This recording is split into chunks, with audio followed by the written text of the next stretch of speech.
Épître de Paul aux Philippiens, chapitre 3. Au reste, mes frères, réjouissez-vous dans le Seigneur. Je n'éprouve aucun ennui à vous écrire les mêmes choses, et pour vous c'est une sécurité. Prenez garde aux chiens, prenez garde aux mauvais ouvriers, prenez garde aux faux circoncis, car les vrais circoncis, c'est nous, qui rendons à Dieu notre culte par l'Esprit de Dieu, qui nous glorifions en Christ Jésus et qui ne mettons pas notre confiance dans la chair.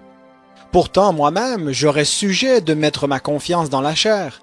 Si d'autres croient pouvoir se confier en la chair, à plus forte raison moi, circoncis le 8e jour de la race d'Israël, de la tribu de Benjamin, hébreu né d'hébreu, quant à la loi pharisien, quant aux zèles persécuteurs de l'Église, quant à la justice légale irréprochable.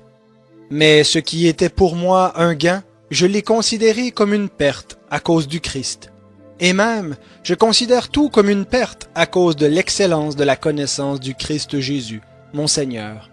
À cause de lui, j'ai accepté de tout perdre, et je considère tout comme des ordures afin de gagner Christ, et d'être trouvé en lui, non avec une justice qui serait la mienne et qui viendrait de la loi, mais avec la justice qui est obtenue par la foi en Christ, une justice provenant de Dieu et fondée sur la foi.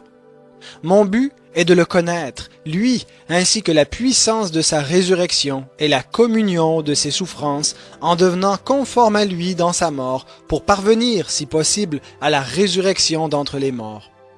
Ce n'est pas que j'ai déjà remporté le prix ou que j'ai déjà atteint la perfection, mais je poursuis ma course, afin de le saisir, puisque moi aussi j'ai été saisi par le Christ Jésus. Frères, pour moi-même, je n'estime pas encore avoir saisi le prix, mais je fais une chose, oubliant ce qui est en arrière et tendant vers ce qui est en avant.